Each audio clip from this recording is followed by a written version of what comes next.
ನಮಸ್ತೆ. ವಾಸವಿ ಸಾಹಿತ್ಯ ಕಲಾವೇದಿಕೆ ಅರ್ಪಿಸುವ ಮಂದ್ರ ಕಾದಂಬರಿಯ ವಾಚನವನ್ನು ಮಾಡ್ತಾ ಇದ್ದೇವೆ. ಮನೋಹರಿ ಮತ್ತು ಮೋಹನ್ ದಾಸ್ ಅವರ ಸಂಬಂಧ ಬೆಳೆದ ಬಗೆಯ ಭಾಗವನ್ನು ಕೇಳ್ತಾ ಇದ್ವಿ. ಅವನು ಅಲ್ಲಿ ಚಂಪಾ ಕೋಪದಲ್ಲಿ ಬಿಟ್ಟು ಹೋದಾಗ ಅಲ್ಲಿ ಸಂಗೀತ ಕಚೇರಿ ಮಾಡಿದಾಗ ಅದನ್ನು ಕೇಳಿ ಮೋಹನ್ ಮೇಲೆ ಮೋಹಗೊಂಡು ಅಥವಾ ಅವಳ ನೃತ್ಯ ನೋಡಿ ಇವನು ಅವಳ ಹತ್ರ ಮೋಹಗೊಂಡ ಆ ಭಾಗವನ್ನು ನೋಡಿದ್ವಿ. ಆಮೇಲೆ ಡೆಲ್ಲಿಗೆ ಕರೆದುಕೊಂಡು ಬಂದು ಅಲ್ಲಿಯ ಕೆಲವು ವಿಚಾರಗಳನ್ನು ತಿಳ್ಕೊಂಡ್ವಿ. ಮುಂದಿನ ಭಾಗ. ಮರುದಿನ ತರಗತಿ ಮುಗಿದು ಎಲ್ಲರೂ ಹೋದ ಮೇಲೆ ನನ್ನ ಕೋಣೆಗೆ ಬಂದು ಎಂದಿನಂತೆ ಮಂಚದ ಮೇಲೆ ನನ್ನ ಬದಿಯಲ್ಲಿ ಕುಳಿತು ಕೈ ಹಿಡಿದುಕೊಂಡಳು. ನಾನು ಹೇಳಿದೆ. ಯಾವ ಶೃಂಗಾರ ಚೇಷ್ಟೆಯನ್ನು ಮಾಡಲಿಲ್ಲ. ತುಸು ಹೊತ್ತು ಅದು ಇದು ಮಾತನಾಡಿದ ನಂತರ ಲಜ್ಜೆಯನ್ನು ತುಳುಕಿಸುತ್ತಾ ಮುಖ ತಗ್ಗಿಸಿ ಹೇಳಿದಳು. ಹೇಳೋಕೆ ನಾಚಿಕೆ ಅನ್ನಿಸುತ್ತೆ, ಆದರೆ ಏನನ್ಸುತ್ತೆ ಗೊತ್ತಾ? ಮನಸ್ಸಿಗೆ ಸ್ವಲ್ಪ ಕಷ್ಟವಾದರೂ ಇಬ್ಬರು ಪ್ರಯತ್ನ ಪಟ್ಟು ಒಂದಾಗಬೇಕು. ಮನಸ್ಸಿನಲ್ಲಿ ಏನಾದರೂ ಕಲೆ ಉಳಿದಿದ್ದರೆ ಅಳಿಸಿ ಹಾಕಬೇಕು. ನನಗದು ಸರಿ ಅನ್ನಿಸಿತು. ಅವಳು ಇವತ್ತು ಹೊಸ ದಿನ ಎಂದಳು. ಒಂದಾದೆವು. ಇಬ್ಬರ ತೋಳಿನಲ್ಲಿ ಒಬ್ಬರು ವಿಶ್ರಮಿಸಿದ ನಂತರ ಅಂದಳು, ಇಲ್ಲಿ ಇಷ್ಟೊಂದು ಖಾಲಿ ಜಾಗವಿದೆ, ನಿನಗೆ ಪ್ರತ್ಯೇಕ ಮನೆ ಬಾಡಿಗೆ ಹಾಕ್ಕೊಡ್ಬೇಕು ಅಂದ್ಕೊಂಡಿದ್ದೆ. ನಿನ್ನೆ ಅವರು ಏನಂದ್ರು ಗೊತ್ತಾ? ಅವರು ಯಾವತ್ತೂ ಸೂಕ್ಷ್ಮವಾಗಿ ಸೂಚ್ಯವಾಗಿ ಮಾತಾಡೋರು, ನೇರವಾಗಿ ಏನು ಹೇಳೋಲ್ಲ. ನೀನು ಹೆಸರಾಂತ ಕಲಾವಿದೆ, ಅವರೂ ಹೆಸರಾಂತ ಗಾಯಕರು, ಇಲ್ಲಿಯೇ ವಾಸ ಮಾಡಿಕೊಂಡ್ರೆ ಜನ ಇಲ್ಲದ ಕತೆ ಕಟ್ಬೋದು, ಯಾಕೆ ಅವಕಾಶ ಕೊಡಬೇಕು, ಯೋಚನೆ ಮಾಡು ಅಂದರು. ಅಂದರೆ ಅವರಿಗೆ ಹೊಟ್ಟೆ ಕಿಚ್ಚು ಆರಂಭವಾಗಿದೆ. ನೀನು ಕಲಾವಿದ, ನಾನು ನಿನಗೆ ಒಲಿದಿದ್ದೀನಿ ಅಂತ. ಹತ್ತಿರದಲ್ಲೇ ಒಂದು ಮನೆ ಹುಡ್ಕೋಣ.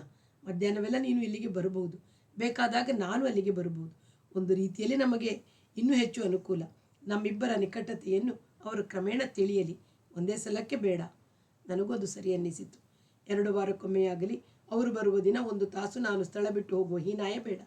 ನರ್ತನ ಕಲಿಯಲು ಬರುವ ವಿದ್ಯಾರ್ಥಿನಿಯರು ನನ್ನನ್ನೇಕೆ ದಿನ ನೋಡಬೇಕು?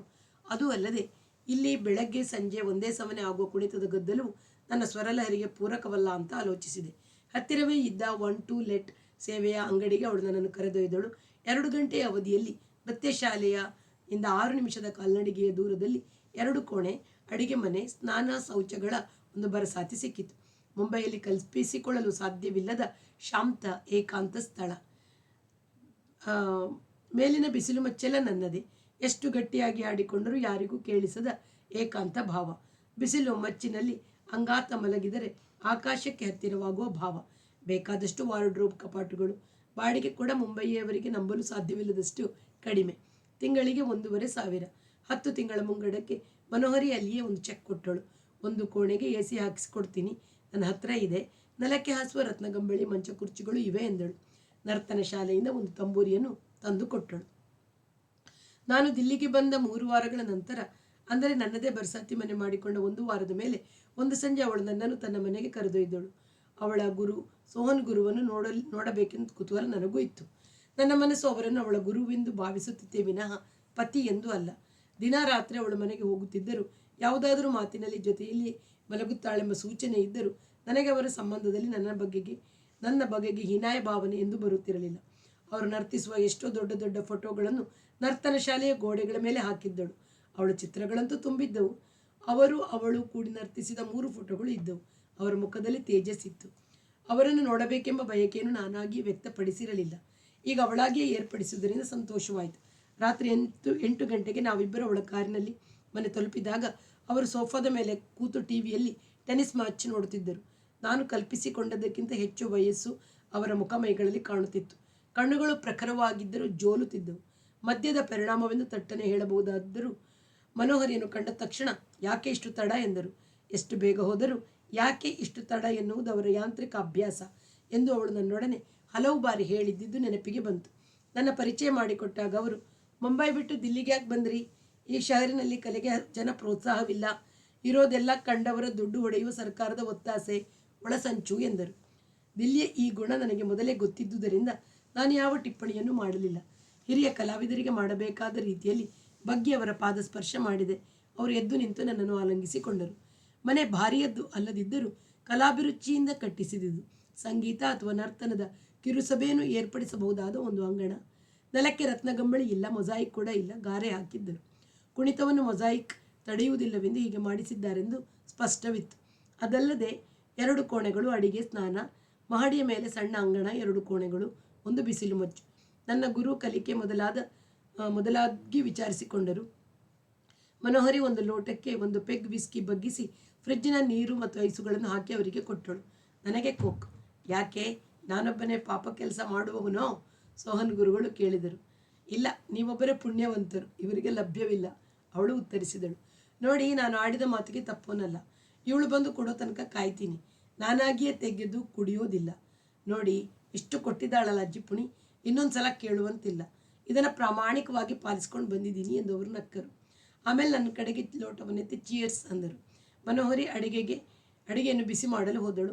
3 ಗುಟ್ಕು ಹಾಡಿದ ನಂತರ ಅವರು ಗಂಭೀರ ರಾಗಗಳು ಮಾತ್ರ ತಿಮಗೆ ಇಷ್ಟ ಅಂದಿದ್ದಳು ಮನೋಹರಿ. ಭಾಗ್ಯಶ್ರೀ ಹಾಡ್ತೀರಾ ಅಂದಳು.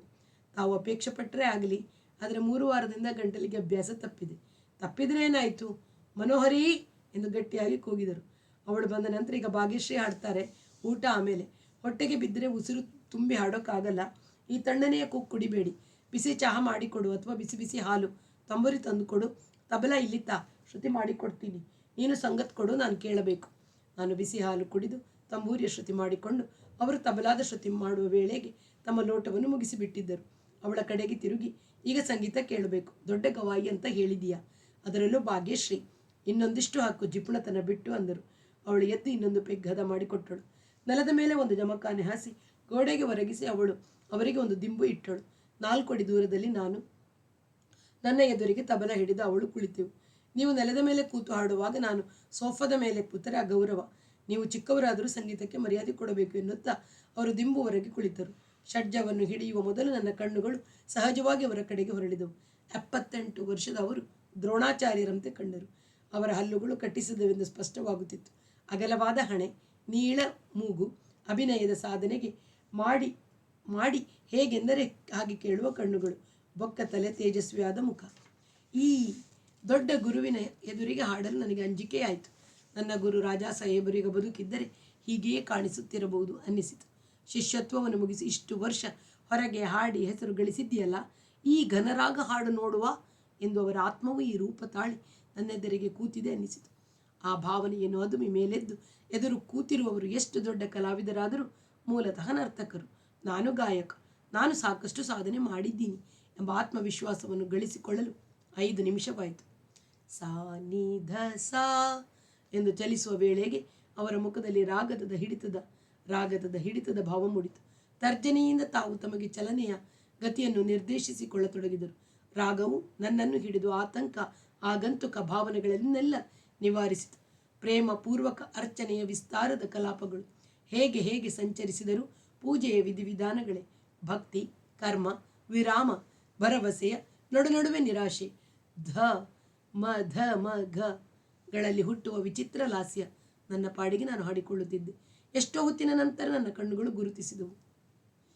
ನಾನು ಹಾಡುವ ಭಾವಗಳನ್ನು, ಒಂದೊಂದು ತುಣುಕು ಸಂಚಾರದ ಭಾವಗಳನ್ನು ಅವರ ಮುಖವು ಅಭಿನಯಿಸುತ್ತಿದೆ. ಅವರ ಕೈ ಬೆರಳುಗಳ ಚಲನೆಯು ಕೇವಲ ಸಂಗೀತ ಶ್ರೋತೃವಿನ ಮಗ್ನ ಕ್ರಿಯೆಯಲ್ಲ. ನನ್ನ ಗಾಯನಕ್ಕೆ ಅವರು ಅಭಿನಯದ ಸಾಥಿ ಕೊಡುತ್ತಿದ್ದಾರೆ. ಅದು ಅರ್ಥವಾದ ನಂತರ ನಾನು ಅವರನ್ನು ನೋಡುತ್ತಲೇ ಅವರಿಗಾಗಿ ಹಾಡತೊಡಗಿದೆ. ಅವರಿಂದ ಸ್ಫೂರ್ತಿ ದೊರೆಯತೊಡಗಿತು. ಹಾರ್ಮೋನಿಯಂ ಸಾಥಿದಾರನಾಗಿದ್ದರೆ ಅವನ ಸ್ವರ ಚಲನೆಯು ನನ್ನ ಗಾಯನ ಚಲನೆಯನ್ನು ಅನುಸರಿಸಿ ನೆನಪಿಗೆ ತಂದುಕೊಟ್ಟು ಮುಂದಿನ ಸ್ವರ ಕಲ್ಪನೆಗೆ ಸಹಾಯಕವಾಗುತ್ತಿತ್ತು. ಆದರೆ ಇವರ ಸಾಥಿಯ ಸ್ವರ ಚಲನೆ ಭಾವವನ್ನು ಅನುಸರಿಸುತ್ತಿದೆ. ನಾನು ಅದೇ ಭಾವವನ್ನು ಪುನರಾವರ್ತಿಸಬೇಕು, ಅಥವಾ ಅದಕ್ಕೆ ತುಸು ವರ್ಣ ಪಲ್ಲಟವನ್ನು, ಅರ್ಥ ಪಲ್ಲಟವನ್ನು ಮೂಡಿ ಬದಲಿಸಬೇಕು, ಅಥವಾ ಬೇರೆ ಭಾವವನ್ನು ಆವಿಷ್ಕರಿಸಬೇಕು. ಆದರೆ ಅವನ್ನೆಲ್ಲ ಸ್ವರ ಸಂಚಾರದ ಮೂಲಕವೇ ಮಾಡಬೇಕು. ಭಾವದ ಪ್ರಜ್ಞೆ ಇಟ್ಟುಕೊಂಡು ಸ್ವರದ ನಡೆಯನ್ನು ನಿರ್ವಹಿಸುವ ಹೊಸ ಭರವಸೆಯು ಆರಂಭದಲ್ಲಿ ತುಸು ತೊಡುಕಾಗಿ ಕಂಡರೂ ದಾರಿ ಸಿಕ್ಕಿದ ಮೇಲೆ ರಾಗ ಪ್ರಸ್ತುತಿಯ ಹೊಸ ವಿಧಾನವಾಗಿ ಕಂಡು ಅದನ್ನೇ ಅನುಸರಿಸಿದೆ. ನನ್ನ ಗಾಯನವು ಬರೀ ಸ್ವರ ಸಂಚಾರ, ಭಾವ ಸಂಚಾರವಲ್ಲ, ಅಭಿನಯ ಕ್ರಿಯೆಯಲ್ಲೂ ವ್ಯಕ್ತವಾಗುವ ಮೂರ್ತ ಸ್ವರೂಪವನ್ನು ಎನಿಸಿ ಇದುವರೆಗೆ ಅನುಭವಿಸಿ ಅರಿಯದ ಸಂತೋಷ ಉಕ್ಕಿತು. ನನಗೂ ಅವರಿಗೂ ಸಂಪೂರ್ಣ ಸಹಭಾಗಿತ್ವ ಸಿದ್ಧಿಸಿತು. ಅವರ ಮುಖದಲ್ಲಿ ಎಂತಹ ಸ್ನೇಹ! ಹಾರ್ಮೋನಿಯಂ ಸಾಥಿದಾರನಲ್ಲಿ ಅನುಸರಣೆಯ ಮೆಚ್ಚುಗೆಯ ವಿನಃ ಸ್ನೇಹದ ಸಮಾನತೆಯನ್ನು ಕಂಡರಿಯದ ನನಗೆ ಇವರಲ್ಲಿ ಸಮಾನತೆ ಮಾತ್ರವಲ್ಲ, ನನಗಿಂತ ಎತ್ತರದ ಭಾವಜ್ಞಾನಿಯ ಸಾಹಚರ್ಯ ದೊರೆತಿತ್ತು. ನಾನು ಅವರನ್ನು ಅನುಸರಿಸುತ್ತಿದ್ದೇನೆಯೋ, ಅವರು ನನ್ನನ್ನು ಅನುಸರಿಸುತ್ತಿದ್ದಾರೆಯೋ ಎಂಬ ಪರಿವೇ ಇಲ್ಲದೆ ಒಂದೇ ರಾಗ ಚಲನೆಯ 2 ಅಭಿವ್ಯಕ್ತಿಗಳಾಗಿ ಹರಿಯುತ್ತಿದ್ದೆವು. ಅವರು ತಮ್ಮ ಒರಗುದಿಂಬನ್ನು ಬಿಟ್ಟು ಬೆನ್ನು ಹುರಿಯನ್ನು ನೆಟ್ಟಗೆ ಮಾಡಿ ಅರೆ ಪದ್ಮಾಸನದಲ್ಲಿ ಕುಳಿತು ತಮ್ಮ 2 ಕೈಗಳು, ಎದೆ, ಭುಜ, ಮುಖ, ಕಣ್ಣುಗಳಿಂದ ರಾಗವನ್ನು ಅನುಭವಿಸುತ್ತಿದ್ದರು. ತಬಲ ಹಿಡಿದ ಮನೋಹರಿಗೆ ಒಂದೇ ಸಮನೆ ವಿಲಂಬಿತ ಗತಿಯಲ್ಲಿ ನಡೆಯುವುದು ಕಷ್ಟವಾಗಿರಬೇಕು. ನಡುವೆ ಒಮ್ಮೆ ಮಧ್ಯಲಯಕ್ಕೆ ಜಾರಿ ಬಿಟ್ಟಳು. ನನಗಿಂತ ಮೊದಲು ಅವಳ ಗುರುವಿನ ಮುಖದಲ್ಲಿ ಅಸಮ್ಮತಿ ಕಂಡಿತು. ಅವರು ಕಣ್ಣುಗಳು ಅವಳೆಡೆಗೆ ಶಿಕ್ಷೆಯ ಹೊಳಪನ್ನು ರಾಚಿದವು. ಅವಳ ಮುಖದಲ್ಲಿ ತಪ್ಪೊಪ್ಪಿಗೆ ಕಂಡಿತು. ಮತ್ತೊಮ್ಮೆ ಗತಿಯನ್ನು ಬದಲಿಸದಿದ್ದರೂ ಒಂದೊಂದು ಮಾತ್ರೆಯಲ್ಲಿ 4 ಅಕ್ಷರಗಳನ್ನು ಹಾಕಿದಳು. ಆಗ ಮಾತ್ರ ಗುರು, ಇದು ಕುಣಿತವಲ್ಲ, ಗಾಯನ ಎಂದು ಬಿಟ್ಟರು. ಅವಳು ನಾಚಿಕೆಯಿಂದ ನೀರಾದಳು. ಅನಂತರ ಮತ್ತೆ ಅಂತಹ ತಪ್ಪು ಮಾಡಲಿಲ್ಲ. ಒಂದೊಂದು ಕಾಲಿಗೂ 200 ಗೆಜ್ಜೆ ಕಟ್ಟಿಕೊಂಡು ತಾಳದ ಅಗಣಿತ ವೈವಿಧ್ಯವನ್ನು ಸಾಕಾರಗೊಳಿಸುವ ಇವಳಿಗೆ ವಿಲಂಬಿತ ಗತಿಯ ಸ್ವರಾಲಾಪಕ್ಕೆ ಟೇಕ ಹಿಡಿಯುವ ಕೆಲಸವು ಶಿಕ್ಷೆಯಾಗಿದೆ ಎಂದು ನನಗೆ ಅನ್ನಿಸಿದರೂ ಸ್ವರ ಮತ್ತು ರಾಗಗಳಲ್ಲಿ ರಕ್ತಿ ಇರುವುದು ನನಗೆ ತಿಳಿದಿತ್ತು. ಏಕತಾಲದಲ್ಲಿ 1/4 ತಾಸಿಗೂ ಮೀರಿ ಆಲಾಪ ಮಾಡಿ ಮಧ್ಯಲಯ ತ್ರಿತಾಲದಲ್ಲಿ ಕೌನಕರ ತತೋರಿ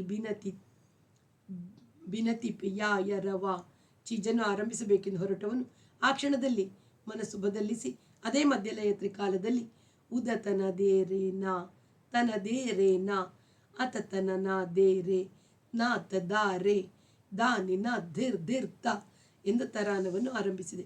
ಹಾಗೆ ಮಾಡಿದುದು ತಪ್ಪೆಂದು ಆರಂಭಿಸಿದ ನಂತರ ಹೊಳೆಯಿತು. ಚೀಜಿನಲ್ಲಿ ಆವಿಷ್ಕರಿಸಬಹುದಾದ ಭಾವಗಳು ನಾದಾರ್ಥ ಮತ್ತು ಕವಿತಾರ್ಥಗಳ ಸಂಗಮದಿಂದ ಹೊರಡುವ ಭಾವದ ಘನತೆಯನ್ನು ಕಳೆದುಕೊಂಡೇ ಎನಿಸಿತು. ತಬಲ ಹಿಡಿದಿದ್ದ ಅವಳಿಗೆ ಅವಕಾಶ ಕೊಡುವ ಆಗಂತುಕ ಕಾರಣಕ್ಕಾಗಿ ನಾನು ರಾಗ ಪೋಷಣೆಯನ್ನು ಬಲಿಕೊಟ್ಟೆನೆಂಬ ಪಶ್ಚಾತ್ತಾಪ ಉಂಟಾಯಿತು. ಅಷ್ಟರಲ್ಲಿ ಸೋಹನ್ ಗುರು ತಮ್ಮ ಹಸ್ತಘಾತದಿಂದ ತಾಳ ಹಿಡಿದು ಚಾಲನೆಯನ್ನು ಕೊಟ್ಟು ಬಿಟ್ಟರು. ಮನೋಹರಿಯು ಕಾದು ಕುಳಿತಿದ್ದವಳಂತೆ ಬೋಲುಗಳ ಸುರಿಮಳೆ ಗೆರೆಯತೊಡಗಿದಳು. ಅವಳ ಬಾಜು ಗಾಯನಕ್ಕೆ ತಕ್ಕುದಲ್ಲ, ನೃತ್ಯದು ಎನ್ನಿಸಿ ನನ್ನಲ್ಲಿ ಆಗಂತುಕ ಭಾವ ಹುಟ್ಟಿತು. ಗುರುಗಳ ಹಸ್ತ ತಾಳವು ಅವಳ ಕಡೆಗೆ ತಿರುಗಿತು. ಅವರಿಬ್ಬರಲ್ಲೇ ಸಂವಾದಿತನವೇರ್ಪಟ್ಟು ತಾಳದ ಚಂಚಲನೆ ಶುರುವಾಯಿತು. ಕುಳಿತಿದ್ದ ಗುರುವು ಮೇಲೆ ಎದ್ದು ಕುಣಿಯತೊಡಗಿದರು. ಅವಳು ಖುಷಿಯಿಂದ ಅರಳಿ ತಾಳವನ್ನು ಅರಳಿಸತೊಡಗಿದಳು. ನಾನು ಹಾಡುವುದನ್ನು ನಿಲ್ಲಿಸಿದೆ. ನಹಿ ನಹಿ, ನಿಲ್ಲಿಸಕೂಡದು, ನಿಮ್ಮ ತರಾನದಲ್ಲಿ ಲಹರ ಹಿಡಿಯಿರಿ ಗುರುಗಳು ಹುಕುಂ ಮಾಡಿದರು. ಕೈ ಬೆರಳುಗಳಿಂದ ತಾಳಗಳನ್ನು ತೋರಿಸುತ್ತಾ ನಾನು ಲೆಹರ ಹಾಡತೊಡಗಿದೆ. 5 ನಿಮಿಷ ಅವರ ಕುಣಿತ ಸಾಗಿತ್ತು. ಇವರಿಗೆ ಈ ಕುಣಿತದ ಆಯಾಸವನ್ನು ತಡೆದುಕೊಳ್ಳುವ ಶಕ್ತಿ ಇದೆಯೇ ಎಂದು ನಾನು ಆತಂಕಗೊಂಡಿದ್ದಾಗ ಗೆಜ್ಜೆ ಕಟ್ಟು ಬಾ ನನಗೆಂದು ಆಜ್ಞಾಪಿಸಿದರು. ಲೆಹರಾವನ್ನು ನಿಲ್ಲಿಸಬೇಡ ನನಗೆ ಸೂಚನೆ ಕೊಟ್ಟು ಅವಳು ಮೇಲೆ ಎದ್ದು ಅದೇ ಅಂಗಣದಲ್ಲಿದ್ದ ಒಂದೇ ಕಪಾಟಿನ ಬಾಗಿಲು ತೆಗೆದು 1 ಜೊತೆ ಗೆಜ್ಜೆಯನ್ನು ತಂದು ಅವರ 2 ಕಾಲುಗಳಿಗೆ ಬೇಗ ಬೇಗ ಬಿಗಿದು ಕಟ್ಟಿ ಹಿಡಿದು ತಬಲಾದ ಮುಂದೆ ಕೂರಿಸಿ ಬಾರಿಸತೊಡಗಿದಳು. ನನ್ನ ಲೆಹರ ಭಾಗಶ್ರೀಯಲ್ಲಿಯೇ ನಡೆಯುತ್ತಿತ್ತು. ಅವರು ಅದನ್ನೇ ಹಿಡಿದು ನರ್ತಿಸತೊಡಗಿದರು. ಅದೆಂತಹ ತಾಲದ ರಚನೆ, ತಾಲ ವೈವಿಧ್ಯ ಎಂಬ ಬೆರಗಿನಿಂದ ನಾನು ಲೆಹರ ಹಿಡಿದಿದ್ದೆ. ನಡುವೆ ತರಾನವನ್ನು ಬಿಟ್ಟು ಮ ನಿಸಗ ಮ ನಿಧಾಮ ಗಮ ಗಮ ಮಗ ರೇ ಸಾನಿದ ಎಂದು ಸ್ವರಕ್ಕೆ ತಿರುಗಿದೆ. ಭಾಗ್ಯಶ್ರೀಯ ಭಾವವು ಸ್ಫುಟವಾದ ಚೌಕಟ್ಟು ಕೊಟ್ಟಿತು. ಮತ್ತೆ ತುಸು ಹೊತ್ತು ಅವಳು ತಬಲಾ ತಾಲ ಮತ್ತು ಅವರ ಪದಚಲನೆಯ ಗೆಜ್ಜೆಗಳ ತಾಳದ ಸಮ್ಮೇಳನ ನಡೆದಿತ್ತು. ಅಷ್ಟರಲ್ಲಿ ಅವರಿಗೆ ಎದುಸಿರು ಬರತೊಡಗಿತು. ಕುಣಿಯತೊಡಗಿದ್ದವರು ನಿಂತು ಬರೀ ಬಲಪಾದದ ಸೂಕ್ಷ್ಮ ಚಲನೆಯಿಂದ ತಾಲ ಕೊಡುತ್ತಾ ಸುಧಾರಿಸಿಕೊಳ್ಳತೊಡಗಿದರು. ನೀವು ಇಲ್ಲಿ ಬನ್ನಿ, ನಾನು ಕುಡಿತೀನಿ ಎಂದು ಮೇಲೆದ್ದು ಅವಳು ಅವರನ್ನು ಹಿಡಿದುಕೊಂಡಳು. ಪರವಾಗಿಲ್ಲ ಬಿಡು ಎಂದು ಹೇಳಿದರೂ ಕೇಳದೆ ತೋಳು ಹಿಡಿದು ಕರೆತಂದ ತಬಲಾದ ಮುಂದೆ ಅವರು ಕೂತಿದ್ದ ಜಾಗದಲ್ಲಿ ಕೂರಿಸಿ ಬಾಗಿ ಅವರ ಕಾಲಿನ ಗೆಜ್ಜೆಗಳನ್ನು ಬಿಚ್ಚಿದಳು. ಬೇಗ ಹೋಗಿ ಕಪಾಟಿನ ಬಾಗಿಲು ತೆರೆದು ಅವರಿಗೆ ಕಟ್ಟಿದುದಕ್ಕಿಂತ ಹೆಚ್ಚು ಗೆಜ್ಜೆಗಳುಳ್ಳ ತನ್ನ ಗೆಜ್ಜೆ ಸ್ವರಗಳನ್ನು ತಂದು ಗುರುವಿನ ಕೈಯಲ್ಲಿಟ್ಟು ಅವರ ಪಾದಗಳಿಗೆ ನಮಸ್ಕರಿಸಿ ಅವುಗಳನ್ನು ವಾಪಸ್ ತೆಗೆದುಕೊಂಡು ತನ್ನ 2 ಕಾಲುಗಳಿಗೂ ಕಟ್ಟಿ ಸೊಂಟಕ್ಕೆ ಒಂದು ಪಟ್ಟಿ ಬಿಗಿದುಕೊಂಡಳು. ಅವರು ತಬಲಾ ಬಾರಿಸಿದರು. ಅವಳು ಕುಣಿದಳು. ಹೆಚ್ಚು ಸಂಕೀರ್ಣತೆ ಇಲ್ಲದೆ ಅವರು ಸರಳ ತಾಳ ಹಿಡಿದರು. ಅವಳು ಸಂಕೀರ್ಣವಾದ ಸಮೃದ್ಧ ರಚನಾ ವಿಲಾಸದ ಕ್ಲಿಷ್ಟ ಬೋಲುಗಳನ್ನು ಬಾಯಲ್ಲಿ ಹೇಳುತ್ತಾ ಕುಣಿಯತೊಡಗಿದಳು. ನಾನು ಸ್ವರದ ಲೆಹರ ಹೇಳುತ್ತಲೇ ಇದ್ದೆ.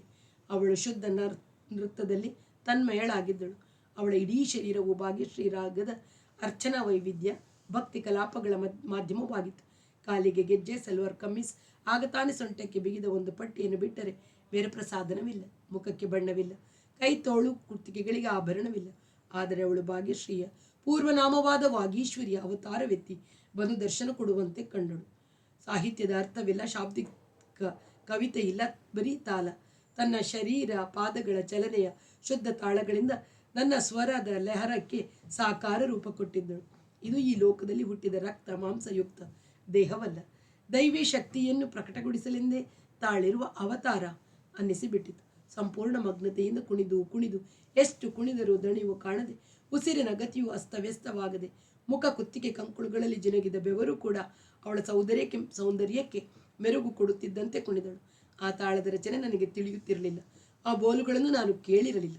ಆದರೆ ಲೆಹರಾದಲ್ಲಿ ತುಸುವು ತಪ್ಪದೆ ಸಂ ತೋರಿಸುತ್ತಿದ್ದೆ. ಗುರುಗಳು ಕೂಡ ತಬಲ ನುಡಿಸುವುದನ್ನು ಬಿಟ್ಟು ಚಪ್ಪಾಳೆಯಿಂದ ಸಂ ಕೊಡತೊಡಗಿದರು. ಅವಳು ಮಾಡುತ್ತಿದ್ದ ಸಮ ಅತೀತ ಅನಾಗತಗಳಿಗೆ ಈ ಹಸ್ತಾಘಾತದ ಗುರುತು ಬೇಕಾಗುತ್ತಿತ್ತು. ನನ್ನ ಲೆಹರ ಸಾಲುತ್ತಿರಲಿಲ್ಲ. ಎಷ್ಟೋ ಹೊತ್ತು ಕುಣಿದ ನಂತರ ಅವಳು ನಿಂತು ಉಸಿರೆಳೆದುಕೊಂಡಳು. ನಾನು ಲೆಹರ ಹಾಡುತ್ತಲೇ ಇದ್ದೆ. ಗುರುಗಳು ನನ್ನ ಕಡೆಗೆ ತಿರುಗಿ ಮಧ್ಯ ಲಯದಲ್ಲಿ ಒಂದು ಚೀಜ್ ಹಾಡಿ ಎಂದರು. ನನಗೆ ಆಶ್ಚರ್ಯವಾಯಿತು. ಚೀಜ್ ಹಾಡಬೇಕಿದ್ದವನು ತಕ್ಷಣ ಮನಸ್ಸು ಬದಲಿಸಿ ತರಾನ ಆರಂಭಿಸಿದುದು ಅವರಿಗೆ ಅರ್ಥವಾಗಿದೆ ಅನ್ನಿಸಿದ ತಕ್ಷಣ ಕೌನುಕರ ತತೋರಿ ಬಿನತಿಪಿ ಎರವ ಹಾಡತೊಡಗಿದೆ. ಅವಳು ಅದನ್ನು ಅಭಿನಯಿಸತೊಡಗಿದಳು. ನಾನು ನಡುವೆ ಹಾಕುತ್ತಿದ್ದ ತಾನಗಳನ್ನು ಕುಣಿಯುತ್ತಾ ಸಾಹಿತ್ಯ ಭಾಗವನ್ನು ಅಭಿನಯಿಸಿದಳು. ಈ ಚೀಜ್ ಅವಳಿಗೆ ಗೊತ್ತಿತ್ತೇ? ಮೊದಲೇ ಅಭ್ಯಾಸ ಮಾಡಿಕೊಂಡಿದ್ದಳೆ ಎಂದು ನನಗೆ ಅನುಮಾನ ಬರುವಷ್ಟು ಸಮರಸವಾಗಿ ನೃತ್ಯ ಮಾಡಿದಳು. ಹಾರ್ಮೋನಿಯಂ ಸಾಥಿಗಿಂತ ಕಷ್ಟದ ಕೆಲಸ ಇದು. ಪದ್ಯದ ಭಾಗವನ್ನು ಗ್ರಹಿಸಿ ಅಭಿನಯ ವ್ಯಕ್ತಪಡಿಸಬೇಕೆಂಬ ಅರಿವಾಯಿತು. ಅಭಿನಯ ಶಕ್ತಿ ಗುರುವಿನಷ್ಟಿಲ್ಲ, ಪಾದ ಕರ್ಮದಲ್ಲಿ ಮಾತ್ರ ಅಪ್ರತಿಮ ಎನ್ನಿಸಿತು. ಪ್ರಾಯ ಬಿದ್ದಾಗ ಗುರುವು ಇವಳಿಗಿಂತ ಅದ್ಭುತವಾಗಿದ್ದಿರಬಹುದು ಎಂಬ ಕಲ್ಪನೆಯೂ ಬಂತು. ಚೀಜನ್ನು ಮಧ್ಯಲಯದಲ್ಲಿ 10 ನಿಮಿಷ ಹಾಡಿ ಮತ್ತೆ 5 ನಿಮಿಷ ಧೃತಲಯಕ್ಕೇರಿ ಮುಕ್ತಾಯ ಮಾಡಿದೆ. ನೃತ್ಯದಲ್ಲಿ ಅವಳು ಮಾಡಿದ ಅತಿ ಧೃತ ಅನಧೃತಗಳನ್ನು ನೋಡಿದ್ದ ನನಗೆ ನನ್ನ ಧೃತಲಯವು ನಿಶ್ಶಕ್ತ ಕ್ಷಯರೋಗ ಪೀಡಿತ ಅನ್ನಿಸಿತು. ಗಾಯನ ನರ್ತನವು ಮುಗಿದ ಮೇಲೆ ಮನೋಹರಿ ತನ್ನ ಸಂಟದ ಪಟ್ಟಿ ಗೆಜ್ಜೆಗಳನ್ನು ಬಿಚ್ಚಿಟ್ಟು ತಮ್ಮೂರಿ ತಬಲಗಳನ್ನು ತೆಗೆಯುವಾಗ ಸೋಹನ್ ಗುರುಗಳು ನೆಲದಿಂದ ಎದ್ದು ಸೋಫಾದ ಮೇಲೆ ಕುಳಿತರು. ನಾನು ಎದುರಿನ ಸೋಫಾದ ಮೇಲೆ ಕುಳಿತೆ. ನೀವು ಒಳ್ಳೆ ಗಾಯಕರು, ಒಳ್ಳೆ ಅಡಿಪಾಯವಿದೆ, ಕಲ್ಪನಾ ಶಕ್ತಿಯೂ ಚೆನ್ನಾಗಿದೆ. ಇಂತಹ ಗಾಯಕರು ಸಿಕ್ಕಬೇಕು, ಸರಿಯಾದ ನರ್ತನ ಮಾಡಬೇಕಾದರೆ. ಆದರೆ ನರ್ತನ ಆಡುವುದಕ್ಕೆ ಸ್ವಲ್ಪ ಬೇರೆ ರೀತಿಯ ಅಭ್ಯಾಸ ಬೇಕು ಎಂದರು. ಮನೋಹರಿ ಅಡುಗೆ ಮನೆಗೆ ಹೋಗಿ ಊಟವನ್ನು ಬಿಸಿ ಮಾಡತೊಡಗಿದಳು. ಇಷ್ಟು ಉನ್ನತ ಮಟ್ಟದ ಕಲೆಯ ಮಾಧ್ಯಮವಾದ ಅವಳ ಶರೀರವು ಅಡುಗೆ ಮನೆಯ ಕೆಲಸ ಮಾಡುತ್ತಿದೆಯಲ್ಲ ಎಂದು ನನಗೆ ವ್ಯಥೆಯಾಯಿತು. ಅವಳು ಊಟಕ್ಕೆ ಕರೆದಾಗ ಅವಳು ಗುರುಪತಿಯು ಕುಣಿದು ಆಯಾಸವಾಗಿದೆ, ಇನ್ನು ಒಂದೇ ಒಂದು ಪೆಗ್ ಕೊಟ್ಟು ಬಿಡು, ಮತ್ತೆ ಕೇಳೋಲ್ಲ ಎಂದರು. ಆಯಾಸವಾಗಿಲ್ಲ ಅಂತ ನಾನು ಹೇಳೋಲ್ಲ, ಆದರೆ 2 ಪೆಗ್ ಆಯಿತು, ನೀವು ಏನು ಹೇಳಿದ್ರು ಇನ್ನಿಲ್ಲ ಎಂದು ಉತ್ತರಿಸಿದಳು. ನಿನಗೂ ಆಯಾಸವಾಗಿದೆ, ತುಂಬ ಚೆನ್ನಾಗಿ ಕುಣಿದಿದೆಯಾ, ನೀನು ಒಂದು ಪೆಗ್ ತೆಗೆದುಕೊಳ್ಳುವ ಹಕ್ಕು ಸಂಪಾದಿಸಿದೆಯಾ, ತಗೋ, ನಾನು ಬೇಡ ಅನ್ನಲ್ಲ ಎಂದು ವಾದಿಸಿದರು. ನಾನು ಹಕ್ಕು ಸಂಪಾದಿಸಿದರೆ ತಗೋತೀನಿ, ಹಾಗಂತ ನಿಮ್ಮ ಹಕ್ಕು ಜಾಸ್ತಿ ಆಗೋಲ್ಲ, ಅವಳು ನಿಶ್ಚಯವಾಗಿ ನುಡಿದಳು. ಇವರ ಅತಿಥಿಗಳು ತುಂಬ ಚೆನ್ನಾಗಿ ಹಾಡಿದ್ದಾರೆ, ಅವರು ಹಾಡದಿದ್ದರೆ ನಾನು ಕುಣಿತಿರಲಿಲ್ಲ, ನೀನು ಕುಣಿತಿರಲಿಲ್ಲ. ಅವರಿಗೊಂದು ಪೆಗ್ ಕೊಡೋದು ಧರ್ಮ, ನಾನೊಂದು ನೀನೊಂದು ತಗೊಳ್ಳೋದು ಅತಿಥಿಗೆ ತೋರುವ ಸೌಜನ್ಯ. ಏನಂತೀರಾ ಮೋಹನ್ ಲಾಲ್ ಜಿ? ಇಷ್ಟು ಉತ್ಸಾಹಪೂರ್ಣ ಕಲಾಭಿವ್ಯಕ್ತಿಯಾದ ನಂತರವೂ ನೀವು ಬೇಡ ಅಂದರೆ ಹಿರಿಯನಾದ ನನಗೆ ಅಗೌರವ ತೋರಿಸಿದ ಹಾಗೆ. ನಿಮಗೆ ವಯಸ್ಸೆಷ್ಟು? 40-42? ನನಗಿಂತ ಎಷ್ಟು ಚಿಕ್ಕವರು? ಅವರ ಮಾತಿನ ವೈಖರಿಗೆ ಅವಳು ಮುಗುಳ್ನಕ್ಕಳು. 3 ತೆಗೆದುಕೊಂಡೆವು. ನನಗೆ ಮಧ್ಯದಲ್ಲಿ ವಿಶೇಷ ರುಚಿ ಇರಲಿಲ್ಲ, ಆಗಲೂ ಉಂಟಾಗಲಿಲ್ಲ. ಊಟ ಮುಗಿಯುವ ವೇಳೆಗೆ ನಡುರಾತ್ರಿ 1 ಗಂಟೆಯಾಗಿತ್ತು.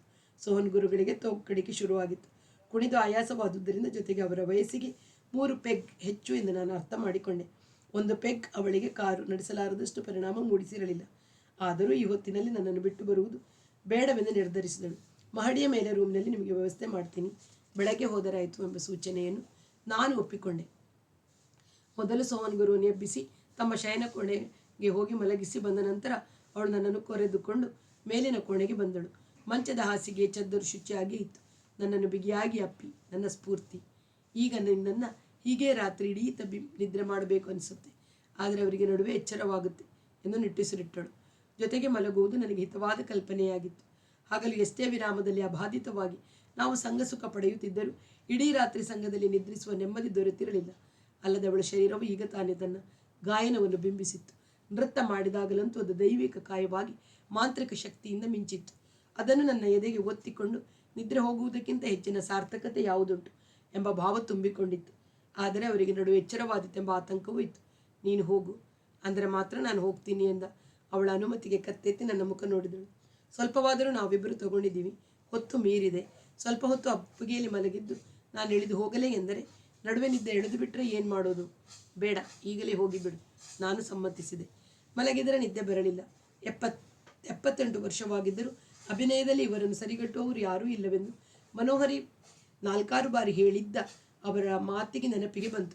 ಸ್ವರವನ್ನಾಧರಿಸಿ ನಾನು ಮಾಡುವ ರಾಗ ವಿಸ್ತಾರವನ್ನು ಅವರ ರೀತಿಯಲ್ಲಿ ಭಾವವನ್ನು ಆಧರಿಸಿ ಮಾಡುವುದನ್ನು ಅಭ್ಯಾಸ ಮಾಡಿಕೊಳ್ಳಬೇಕು ಎನ್ನಿಸಿತು ಎಂಬ ವಿಚಾರ ಮನಸ್ಸನ್ನು ಹೊಕ್ಕಿತು. ಹಾಗೆ ಮಾಡಿದರೆ ರಾಗವನ್ನು ಸಾಹಿತ್ಯಕ್ಕೆ, ಸಂಗೀತವನ್ನು ಟುಮರಿಗೆ ಇಳಿಸಿದಂತಾಗುವುದಿಲ್ಲವೇ ಎಂಬ ಪ್ರಶ್ನೆ ಹುಟ್ಟಿತು. ರಾಜಾ ಸಾಹೇಬರು ಯಾವತ್ತೂ ಠುಮರಿಗೆ ವಿರೋಧಿ. ಶುದ್ಧ ಸಂಗೀತವೆಂದರೆ ಶುದ್ಧ ರಸ. ಠುಮರಿಯು ಭಾವಗಳ ಆವರ್ತನದಲ್ಲಿ ಸುತ್ತುತ್ತದೆ.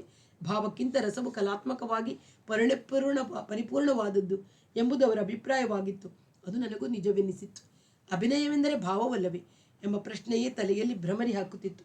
ಭ್ರಮರಿ ಎಂಬ ಶಬ್ದದ ಸಂಗಡ ಇದೀಗ ಮನೋಹರಿ ಮಾಡಿದ ನೃತ್ಯವು ನೆನಪಿಗೆ ಬಂದು ಅವಳು ಚಕ್ಕರ್ದಾರ್ ಪರನ್ ಮಾಡಿದರೂ ಅದು ತಬಲವಿದ್ದರೆ ಮಾತ್ರ ಶೋಭಿಸುವುದು ಎಂಬ ಐಬು ಅರಿವಿಗೆ ಬಂತು. ಗುರೂಜಿ ತಬಲ ಹಿಡಿಯಬಲ್ಲವರಾದರೂ ಅವರು ಮೂಲತಃ ತಬಲಜಿ ಅಲ್ಲ. ಅಲ್ಲದೆ ಮನೋಹರಿಯಂಥ ಚುರುಕಿನ ನರ್ತಕಿಯ ತತ್ಕಾರಕ್ಕೆ ತಬಲ ಬಾರಿಸುವ ಬೆರಳಿನ ಶಕ್ತಿಯು ಅವರ ಈ ವಯಸ್ಸಿನಲ್ಲಿ ಇರುವುದು ಅಸಾಧ್ಯ ಎಂದು ನೆನಪಾಯಿತು. ಇವೇ ಆಲೋಚನೆಗಳು ನಡುವೆ ಅವಳ ನೆನಪು, ಒಂಟಿ ಭಾವ.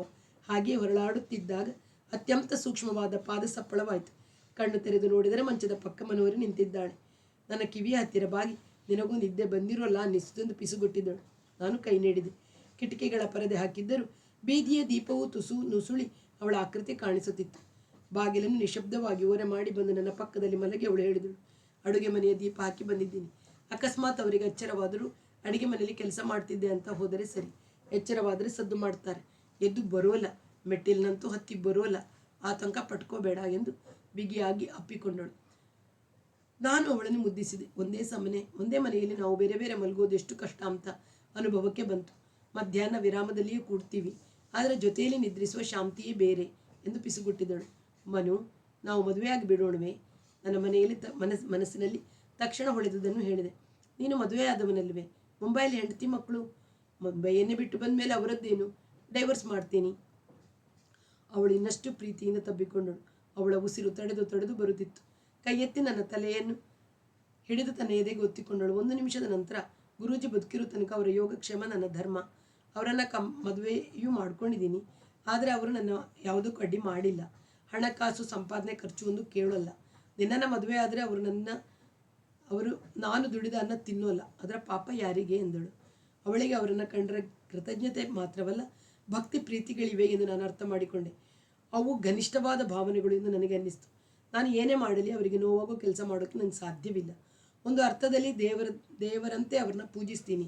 ಊರಿನಲ್ಲಿರುವ ದಿವಸ ಅವರ ಪಾದಕ್ಕೆ ತಲೆಮುಟ್ಟಿ ನಮಸ್ಕರಿಸಿಯೇ ನಿತ್ಯ ಕರ್ಮ ಆರಂಭಿಸೋದು ಎಂದು ಸುಮ್ಮನಾದಳು. ನಾನು ಒಂದು ಮಾತು ಆಡಲಿಲ್ಲ.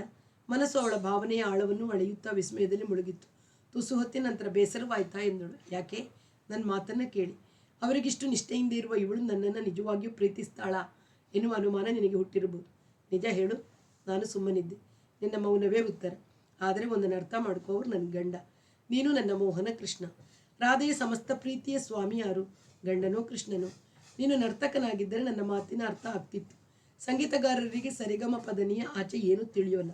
ಭಾವ ಅರ್ಥವಾದರೆ ತಾನೇ ಪ್ರೀತಿಯ ಸ್ವರೂಪ ತಿಳಿಯೋದು ಎಂದು ಮುದ್ದಿಸತೊಡಗಿದಳು. ಅವಳು ಹೇಳ್ತಿರೋದು ನಿಜ, ನಟನೆಯಲ್ಲ ಅಂತ ನನ್ನ ಅಂತರಂಗ ತಕ್ಷಣ ಒಪ್ಪಿಕೊಂಡ್ಬಿಟ್ಟಿತ್ತು. ನಾನು ಪ್ರತಿಸ್ಪಂದಿಸಿದೆ. ಅವಳು ಇನ್ನಷ್ಟು ನಿಕಟವಾಗಿ ಅಪ್ಪಿ, ನಾನು ಮೊದಲೇ ಹೇಳಿದ್ನಲ್ಲ, ಅವರಿಗೆ ಎಚ್ಚರವಾಗೋಲ್ಲ. ಅಕಸ್ಮಾತ್ ಆದರೆ ಎಲ್ಲಿದ್ದೀಯ ಅಂತ ಕೂಗಿಕೊಂಡರು. ನಾನು ಈ ಕಡೆಯಿಂದ ಅಡುಗೆ ಮನೆಗೆ ಹೋಗಿ ಆ ಕಡೆಯಿಂದ ಆ ಕೋಣೆಗೆ ಹೋದರೆ ಆಯಿತು. ಸ್ವಲ್ಪವೂ ಆತಂಕ ಬಿಟ್ಕೋಬೇಡ. ಅಭಿಸಾರಿಕೆಯು ಬಂದು ನಿನ್ನ ತೋಳು ಸೇರಿದ್ದಾಳೆ. ಈ ಯಮುನೆಯ ತಟದ ಮರಳ ಹಾಸಿಗೆಯ ಮೇಲೆ ನಿನ್ನ ರಾಧೆಯನ್ನು ಮನದಣಿಯ ಸವಿ. ಬೆಳಕು ಹರಿಯುವ ತನಕ ಕಾಲ ನಿನ್ನದು ಎಂದು ಉಸಿರಿದಳು. ನನಗೂ ಉತ್ಸಾಹ ಬಂತು. ನಿಶ್ಶಬ್ದದ ಮುಸುಕಿನಲ್ಲಿ ರತಿ ವಿಸ್ತಾರವು ಅಖಂಡವಾಯಿತು. ಇಬ್ಬರ ಬಿಸಿ ಬೆವರು ಬೆಳೆದು ಕ್ರಮೇಣ ಶಮನದ ತಂಪು ಶಾಂತಿ ಪಸರಿಸಿದರೂ ತೋಳುಗಳು ಬಿಚ್ಚಿಕೊಳ್ಳಲಿಲ್ಲ. ಎಷ್ಟೋ ಹೊತ್ತಿನ ನಂತರ ಅವಳು ನಿಶ್ಶಬ್ದದ ಮುಸುಕಿನೊಳಗೆ ಪಿಸುಗಟ್ಟಿದಳು. ಇನ್ನು ಮೇಲೆ ಒಂದಲ್ಲ ಒಂದು ದಿನ ಬೇರೆ ಯಾವುದು ಊರಿನ ಹೆಸರು ಹೇಳಿ ಪ್ರೋಗ್ರಾಮ್ ಇದೆ, ರಾತ್ರಿ ಬರೋಲ್ಲ ಅಂತ ಹೇಳ್ತೀನಿ. ನಿನ್ನ ಮನೆ ಇದೆ. ಹಗಲು ಎಷ್ಟೇ ವಿರಾಮವಿದ್ದರೂ ರಾತ್ರಿಯ ಶಾಂತಿಯ ಖಂಡತೆ ಲಭಿಸೋಲ್ಲ. ಅದಕ್ಕೆ ಹಿಂದಿನ ಕಾಲದಲ್ಲಿ ಸಂಗೀತ ಮೈಫಲ್ಗಳನ್ನು ರಾತ್ರಿ ಹೊತ್ತು ಏರ್ಪಡಿಸಿದ್ದರು. ನನಗೆ ತಕ್ಷಣ ಹೊಳೆಯಿತು. ನಾನೀಗ ವಸತಿಯನ್ನು ಮುಂಬೈಯಿಂದ ದಿಲ್ಲಿಗೆ ಬದಲಿಸಿದ್ದೇನೆಂದು ತಿಳಿಸಿ ದಿಲ್ಲಿಯ ಮನೋಹರಿ ದಾಸ್ ನೃತ್ಯ ಶಾಲೆಯ ವಿಳಾಸ ಕೊಟ್ಟು ಕಾರ್ಡ್ಗಳನ್ನು ಮುದ್ರಿಸಿ ನನಗೆ ಮತ್ತು ಅವಳಿಗೆ ನೆನಪಿಗೆ ಬಂದ ಸಂಗೀತ ಪ್ರದರ್ಶನ ಕಲಾ ಸಭೆಗಳಿಗೆ ಅಂಚೆಯಲ್ಲಿ ಕಳುಹಿಸಿದೆ. ಮನೋಹರಿಯ ಪ್ರಯತ್ನದಿಂದ ದಿಲ್ಲಿಯಲ್ಲೇ ಒಂದು ಕಚೇರಿ ಏರ್ಪಟ್ಟಿತು. ಅದರ ಆಹ್ವಾನ ಪತ್ರಿಕೆಯಲ್ಲಿ ಮುಂಬೈಯಿಂದ ದಿಲ್ಲಿಗೆ ಬಂದು ನೆಲೆಸಿರುವ ಎಂದು ಹಾಕಿದ್ದರು. ಸ್ವಾಗತದ ನುಡಿಯಲ್ಲಿ ಕೂಡ ಹೇಳಿದರು. ಅದನ್ನೇ ಅನುಸರಿಸಿ ಪತ್ರಿಕಾ ವಿಮರ್ಶಕರು ಈ ಅಂಶವನ್ನು ಸೇರಿಸಿದರು. ಎಲ್ಲ ಕಡೆಯೂ ಪ್ರಚಾರವಾಯಿತು. ಅದನ್ನು ಮುಂಬಯಿಯ ಪತ್ರಿಕೆಗಳು ಸುದ್ದಿಯಾಗಿ ಹಾಕಿದವು. ನಾಗಾಪುರದ ಘಟನೆಯನ್ನು ಒಂದು ಸ್ಥಳೀಯ ಪತ್ರಿಕೆಯು ವಿವರವಾಗಿ ವರದಿ ಮಾಡಿ ಅದರ ಮುಖ್ಯಾಂಶಗಳು ಮುಂಬಯಿಯ ಪತ್ರಿಕೆಗಳಲ್ಲಿ ಬಂದವು. ಅವುಗಳ ಮರಾಠಿ, ಇಂಗ್ಲಿಷ್ ಮತ್ತು ಹಿಂದಿ ಪತ್ರಿಕೆಗಳ ಕಟ್ಟಿಂಗ್ಗಳನ್ನು ಪರಾಂಜಪೆ ಕಳಿಸಿದರು. ಜೊತೆಗೊಂದು ಕಾಗದ. ನೀವು ಸಂಸಾರ ಕಲಾವಿರೋಧಿ ಮನೋಧರ್ಮದಿಂದ ಬೇಸತ್ತು ಮುಂಬೈಯನ್ನು ಬಿಟ್ಟಿರಿ ಅಂತ ನಮ್ಮಲ್ಲಿ ಕೆಲವು ಅಂದ್ಕೋತಿದ್ದಾರೆ. ಬೇಸರವಿಲ್ಲದಿದ್ದರೆ ವಾಸ್ತವಾಂಶ ತಿಳಿಸಿ. ಪರಾಂಜಪೆ ನನ್ನಲ್ಲಿ ವಿಶ್ವಾಸ ಬಿಟ್ಟುಕೊಂಡವರು. ಚಂಪಾಳ ಮೂಲಕ ಪರಿಚಯವಾದರೂ ಈಗ ಅವಳನ್ನು ಮೀರಿ ನನ್ನ ಗಾಯನದ ಬಗೆಗೆ ಅಭಿಮಾನ ಬೆಳೆಸಿಕೊಂಡವರು. ನಿಮ್ಮ ಊಹೆ ಸರಿಯಾಗಿದೆ. ಎಲ್ಲವನ್ನು ಕಾಗದದ ಬರೆಯಲ್ಲಿ ಚಂದವಲ್ಲ. ದಿಲ್ಲಿಗೆ ಬಂದಾಗ ಭೇಟಿ ಮಾಡೋಣ, ಮಾತಾಡೋಣ ಎಂದು ಉತ್ತರಿಸಿದೆ. 2 ವಾರದ ನಂತರ ಅವರು ಒಂದು ಮರಾಠಿ ಪತ್ರಿಕೆಯ ಕಟ್ಟಿಂಗ್ ಕಳಿಸಿದರು. ನಾಗಪುರದಲ್ಲಿ ಕುಮಾರಿ ಮನೋಹರಿ ದಾಸಳ ನರ್ತನವನ್ನು ನೋಡಿ ಮೋಹನ್ಲಾಲ್ರು ಆ ದಿನವೇ ಪ್ರಿನ್ಸಿಪಾಲ್ರ ಮನೆಯಲ್ಲಿ ಅವಳಿದ್ದ ಕೊಠಡಿಗೆ ಬದಲಾಯಿಸಿ ಅಲ್ಲಿಂದ ಹಾಗೆ ಅವಳೊಡನೆ ದಿಲ್ಲಿಗೆ ಹೊರಟು ಹೋದರೆಂದು ನಮ್ಮ ನಾಗಪುರದ ಪ್ರತಿನಿಧಿಯು ವಿಚಾರಿಸಿದಾಗ ತಿಳಿದು ಬಂತು. ಸಂಗೀತನವು ನರ್ತನದಿಂದ ಆಕರ್ಷಿತವಾಗಿರುವ ಸಂಗತಿ ತಿಳಿಯಿತು. ನರ್ತನವೇ ಸಂಗೀತದಿಂದ ಆಕರ್ಷಿತವಾಗಿ ಮುಂಬಯಿಗೆ ಬಂದಿದ್ದರೆ ಮುಂಬಯಿಯ ಕಿರೀಟಕ್ಕೊಂದು ಗರಿಸೆ ಇರುತ್ತಿತ್ತು. ಈ ಘಟನೆಯಿಂದ ಸಂಗೀತ ಹೆಚ್ಚು, ನರ್ತನ ಹೆಚ್ಚು ಎಂದು ಕಲಾಮೀಮಾಂಸಕರು ವಾಗ್ವಾದದಲ್ಲಿ ತೊಡಗುವಂತಾಗಿದೆ ಎಂದು ರಮ್ಯಾ ಹಾಸ್ಯ ಕುಹುಕಗಳನ್ನು ಸೇರಿ ಬರೆದಿತ್ತು. ಈ ಕಟ್ಟಿಂಗ್ ತಲುಪಿದ ಬಗೆಗಾಗಲಿ ಅದರ ವಾಸ್ತವತೆಯ ಬಗೆಗಾಗಲಿ ನಾನು ಪರಾಂಜಪೆಗೆ ಉತ್ತರಿಸಲಿಲ್ಲ. ಇದು ಮುಂಬೈ ಮತ್ತು ಆ ಭಾಗದ ಕಲಾ ಪ್ರಪಂಚದಲ್ಲಿ ಮನರಂಜನೆಯ ಸುದ್ದಿಯಾಗಿರುತ್ತದೆಂಬುದು ಸ್ಪಷ್ಟವಾಗಿತ್ತು. ಇದರಲ್ಲಿ ನಾನು ಮಾಡಿರುವ ಹೆಡ್ಡತನವು ಈಗ ಅರ್ಥವಾಯಿತು. ನಾನಿದ್ದುದು ಬಾಡಿಗೆ ಮನೆ, 10 ತಿಂಗಳ ಅಡ್ವಾನ್ಸ್. ಮುಂಬೈಯಷ್ಟು ಮನೆಯ ಕೊರತೆ ಇಲ್ಲದಿದ್ದರೆ ದಿಲ್ಲಿಯಲ್ಲಿ ನಾನೇ ಬದಲಾಯಿಸಬಹುದು, ಅವರೇ ಬಿಡಿಸಬಹುದು. ನರ್ತನ ಶಾಲೆಯ ವಿಳಾಸವಾದರೆ ಕಾಯಂ ಎಂದು ಆಲೋಚಿಸಿ ನಾನು ಅದನ್ನು ಪ್ರಚುರಗೊಳಿಸಿದ್ದೆ. ಮನೋಹರಿಯು ಅದನ್ನು ಅನುಮೋದಿಸಿದ್ದಳು. ಅದಕ್ಕೆ ಈ ಅರ್ಥ ಬರುತ್ತಿದ್ದೆಂದು ನಮ್ಮಿಬ್ಬರಿಗೂ ಹೊಳೆದಿರಲಿಲ್ಲ. 1 ವಾರ ಕಸಿಬಿಸಿಯಾಯಿತು. ಅನಂತರ ಇರುವುದೇ ಉಂಟಂತೆ ಜನ ತಿಳಿದುಕೊಂಡರೆ ನನಗೇನೆಂಬ ಉಪೇಕ್ಷೆ ಹುಟ್ಟಿತು. ಕ್ರಮೇಣ ಅದೇ ಹೊಂದಿಕೊಂಡಿದ್ದು ಮಾತ್ರವಲ್ಲ, ಹೆಮ್ಮೆಯ ಸಂಗತಿ ಎಂದು ತೋರತೊಡಗಿತು. ಇಂತಹ ಗಾಯಕನನ್ನು ಆಕರ್ಷಿಸಿದ್ದಾಳೆ ಎಂಬ ಝಳಪು ಅವಳಿ. ಇಂಥ ಪ್ರಸಿದ್ಧ ನರ್ತಕಿಯು ಜೊತೆ ಕೂಡಿದವನೆಂಬ ಮಾಟ ಕಲಾರಸಿಕರಲ್ಲಿ ನನ್ನ ವಿಷಯವಾಗಿ ಬೆಳೆಯುತ್ತದೆ ಎಂಬ ಭಾವನೆ ಬೆಳೆಯಿತು. ಮೋಹನ್ ಸಾರ್ವಜನಿಕರೆದುರು ಮದುವೆಯಾಗಿ ತಾಳಿ ಕಟ್ಟೋಕ್ಕಿಂತ ಹೆಚ್ಚಿನ ಮನ್ನಣೆಯಲ್ಲವೇ ಇದು ಎಂದು ಅವಳೇ ನಕ್ಕಳು. ಒಂದು ಬೆಳಿಗ್ಗೆ ನನ್ನ ಬರಸಾತಿ ಮನೆಯಲ್ಲಿ ಕೂತು ಸಂಗೀತ ತಂಬೂರಿ ಹಿಡಿದು ಅಭ್ಯಾಸ ಮಾಡಿಕೊಳ್ಳುತ್ತಿದ್ದೆ. 9 ಗಂಟೆ. ಕರಗಂಟೆ ಶಬ್ದವಾಯಿತು. ಕೋಣೆಯ ಬಾಗಿಲು ತೆರೆದಿದ್ದರೂ ಬರಸಾತಿಯನ್ನು ಪ್ರವೇಶಿಸುವ ಕೆಳಗಿನ ಬಾಗಿಲಿಗೆ ಬೋಲ್ಟ್ ಹಾಕಿಕೊಂಡಿದ್ದೆ. ನೆಲಗುಡಿಸಿ ಸಾರಿಸಿ ಬಟ್ಟೆ ಒಗೆದು ಚಹಾದ ಪಾತ್ರೆಗಳನ್ನು ತೊಳೆಯುವ ಕೆಲಸದವಳು ಬಂದು ಹೋಗಿದ್ದಳು. ನನಗೆ ಹೀಗೆ ಸಂದರ್ಶಕರು ಇರಲಿಲ್ಲ. ಇದು ಮನೋಹರಿ ಬರುವ ವೇಳೆಯೂ ಅಲ್ಲ. ಅಲ್ಲದೆ ಈ ದಿನ 12 ಗಂಟೆ ಊಟಕ್ಕೆ ನರ್ತನ ಶಾಲೆಗೆ ನಾನೇ ಹೋಗುವುದೆಂದು ಮಾತಾಡಿಕೊಂಡಿದ್ದೆವು. ಎದ್ದು ಬಾಗಿಲು ತೆರೆದರೆ ಎದುರಿದ್ದವಳು ಚಂಪಾ. ನನಗೆ ಕಸಿಬಸಿಯಾಯಿತು. ನನಗೆ ಗೊತ್ತಾಗದ ಧೀರತೆ. ನಾನು ಮಾತನಾಡಲಿಲ್ಲ. ಒಳಗೆ ಬಾ ಅನ್ನಲಿಲ್ಲ. ಇಲ್ಲಿಗ್ಯಾಕೆ ಬಂದೆ, ಹೊರಟು ಹೋಗು ಎನ್ನಲೂ ಇಲ್ಲ.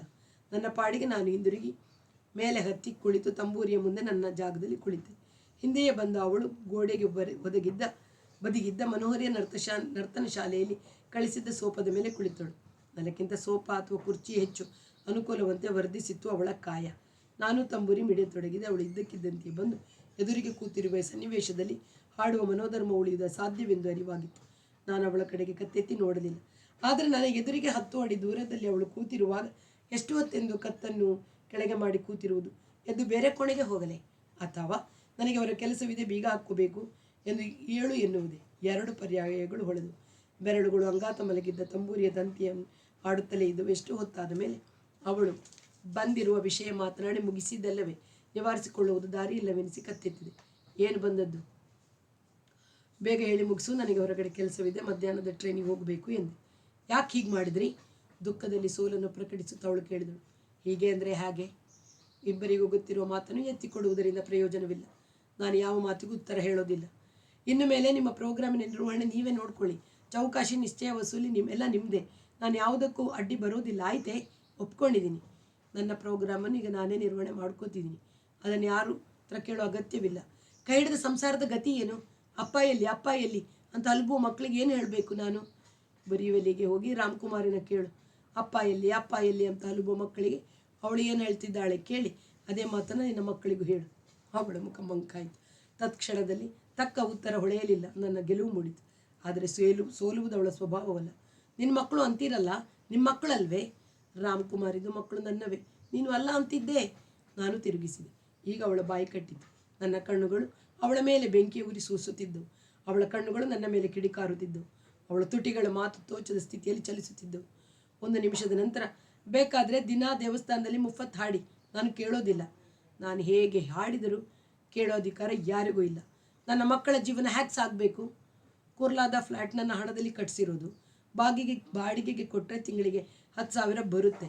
ಕಲ್ಯಾಣದಲ್ಲೋ ದೊಂಬಿವಿಲಿಯಲ್ಲೋ 1,000 ಫ್ಲ್ಯಾಟ್ ಹಿಡಿದು ಜೀವನ ಮಾಡು. ಅಥವಾ ಬರಿವಿಲಿಯಲ್ಲಿ ಒಂದು ಚಾಳು ಹಿಲಿ, 1-1.5 ಸಿಗುತ್ತೆ.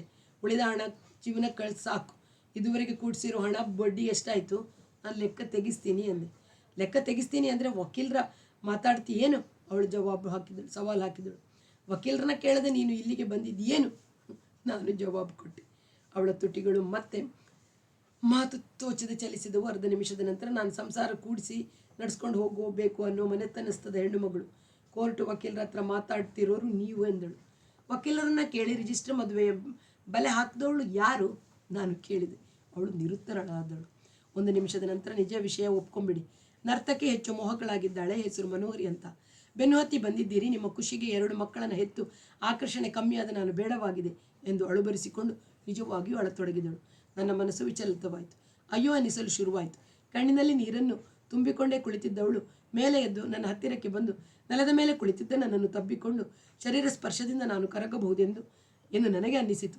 ಗಟ್ಟಿಯಾಗಿ ತಬ್ಬಿಕೊಂಡು ನನ್ನ ಮುಖವನ್ನು ಕೈಯಲ್ಲಿ ಹಿಡಿದು ನೀವು ಒಳ್ಳೆಯರು ಎನ್ನುತ್ತಾ ನನ್ನ ತುಟಿಗಳಿಗೆ ಮುತ್ತಿಡತೊಡಗಿದಳು. ಇದು ನನ್ನ ಮನಸ್ಸನ್ನು ಒಲಿಸಿಕೊಳ್ಳುವ ಪ್ರಯತ್ನವು, ಕಾಮೋದ್ರೇಕಗೊಳಿಸಿ ಗೆಲ್ಲುವ ಪ್ರಯತ್ನವು ಎಂಬ ಅರಿವು ನನ್ನಲ್ಲಿ ಹುಟ್ಟಿತು. ಅಸಹ್ಯವೆನಿಸಿತು. ಆ ಸ್ಥೂಲಕಾಯ, ಆ ಕಲ್ಪನಾರಹಿತ ಮುಖ, ಕನಸು ಇಲ್ಲದ ಕಣ್ಣುಗಳು, ಅಪ್ರಜ್ಞೆಯಲ್ಲೂ ಲಯವನ್ನು ಮಿಡಿಯುವ, ಸ್ವರಗಳನ್ನು ಸೂಸುವ ಚಿಗರೆಯಂಥ ಚುರುಕು ಶಕ್ತಿಯ ಮನೋಹರಿಯ ಮಾಂತ್ರಿಕ ಮೈಕಟ್ಟು ತುಲನೆಯ ಮಾದರಿಯಾಯಿತು. ನಾನು ಮೇಲೆ ಎದ್ದು 10 ಅಡಿ ದೂರ ನಡೆದು ಸೋಫಾದ ಮೇಲೆ ಕುಳಿತೆ. ಅವಳು ಬುಸುಕುಟ್ಟತೊಡಗಿದಳು. ಕಣ್ಣುಗಳ ನೀರನ್ನು ಒರೆಸಿಕೊಂಡಳು.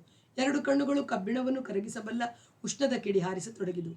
ತುಟಿಯನ್ನು ಹಲ್ಲುಗಳಿಂದ ಕಚ್ಚಿ ಹಿಡಿದುಕೊಂಡು ದೃಷ್ಟಿಯುದ್ಧದಲ್ಲಿ ಸೋಲಬಾರದೆಂದು ನಾನು ದುರುಗುಟ್ಟಿ ದೃಷ್ಟಿಸತೊಡಗಿದೆ. ಅವಳು ಯಾರು? ಹುಡುಕಿ ಚಪ್ಪಲಿ ಹೊಡಿತೀನಿ ಎಂದಳು. ಡ್ಯಾನ್ಸ್ ಮಾಡಿ ಮಾಡಿ ಅವಳ ಕಾಲುಗಳು ಗಟ್ಟಿಯಾಗಿವೆ. ಒಂದೇಟು ಒದೆದರೆ ನಿನ್ನ ಸೊಂಟ ಮುರಿಯೋ ಸಾಯೋ ತನಕ ತೆವಳುವ ಆಗುತ್ತೆ. ಅವಳು ತಂಟೆಗೆ ಹೋದರೆ ಹುಷಾರ್. ಇದು ದಿಲ್ಲಿ. ಅವಳು ಒಂದು ಮಾತು ಕೇಳಿ ಪೊಲೀಸರು ಜೈಲಿಗೆ ಹಾಕಿದರೆ 6 ವರ್ಷವಾದರೂ ಬಿಡಿಸ್ಕೊಳ್ಳೋಕ್ಕಾಗಲ್ಲ. ನಾನು ಚಕ್ಕನೆ ಉತ್ತರಿಸಿದೆ. ಮಾತು ಬೆಳೆಯುವ ಈ ಸನ್ನಿವೇಶವನ್ನು ಮುಗಿಸಬೇಕೆಂದು ನಿಶ್ಚಯ ಹುಟ್ಟಿತು. ಕುಳಿತವನು ಎದ್ದು ಇನ್ನೊಂದು ಕೋಣೆಗೆ ಹೋದೆ. ಪ್ರಯಾಣದ ಸೂಟ್ ಕೇಸ್ಗೆ 4-6 ಬಟ್ಟೆಗಳನ್ನು ಹಾಕಿ ಬಾಗಿಲು ಮುಚ್ಚಿ ಬೀಗ ಜಡಿದೆ. ಇಸ್ತ್ರಿ ಮಾಡಿದ ಜುಬ್ಬ ಪೈಜಾಮ ಧರಿಸಿ ತಲೆ ಬಾಚಿ ಕೈಗಡಿಯಾರ ಕಟ್ಟಿ ಎಡಗೈಲಿ ಸೂಟ್ ಕೇಸ್, ಬಲಗೈಲಿ 2 ಬೀಗದ ಕೈ ಹಿಡಿದು ಅವಳು ಕೂತಿದ್ದ ಕೋಣೆಗೆ ಬಂದು ನನ್ನ ರೈಲಿಗೆ ಗೊತ್ತಾಗುತ್ತೆ, ಜಾಗ ಖಾಲಿ ಮಾಡು ಎಂದೆ. ಯಾವ ಊರಿನಲ್ಲಿ ಪ್ರೋಗ್ರಾಮ್? ಇದು ಮಾತಾದ ಮೇಲೂ ಈ ಮಾತು ಕೇಳುವುದು ಅವಳ ಸ್ವಭಾವಕ್ಕೆ ಮಾತ್ರ ಸಾಧ್ಯ ಅಂತ ತಟ್ಟನೆ ಹೊಡೆಯಿತು. ಅದನ್ನು ಕೇಳೋ ಉಸಾಬರಿ ನಿನಗೆ ಯಾಕೆ? ನಾನು ಹೋಗೋದಿಲ್ಲ, ಇಲ್ಲೇ ಇರ್ತೀನಿ. ಪೊಲೀಸರಿಗೆ ಫೋನ್ ಮಾಡಬೇಕಾ? ದಿಲ್ಲಿ ಅಂದರೆ ಏನು ತಿಳಿದಿದೆಯಾ? ಕಷ್ಟಪಟ್ಟು ಮೇಲೆದ್ದಳು. ಮನೆಯ ಬಾಗಿಲು, ಬರಸಾತಿಯ ಪ್ರವೇಶದ ಬಾಗಿಲುಗಳಿಗೆ ಬೀಗ ಹಾಕಿ ನನ್ನ ಪಾಡಿಗೆ ನಾನು ಸರಸರನೆ ಇಳಿದು ಹೊರಬಂದೆ. ನರ್ತನ ಶಾಲೆಗೆ ಬಂದಾಗ ಕಾಂಪೌಂಡಿನ ಗಿಡಗಳಿಗೆ ಪಾತಿ ಮಾಡಿ ಮುಗಿಸಿ ಕೈಕಾಲು ತೊಳೆಯುತ್ತಿದ್ದ ಮಾಲಿ, ನಿಮ್ಮನ್ನು ಹುಡುಕಿಕೊಂಡು ಒಂದು ದಪ್ಪನೇ ಹೆಂಗಸು ಬಂದಿದ್ದರು, ನಿಮ್ಮನೆಯ ಗುರುತು ಹೇಳಿದೆ ಎಂದ. ಸೂಟ್ ಕೇಸ್ ಕಂಡ ಮನೋಹರಿ ಪ್ರಶ್ನಾರ್ಥಕವಾಗಿ ನೋಡಿದಳು.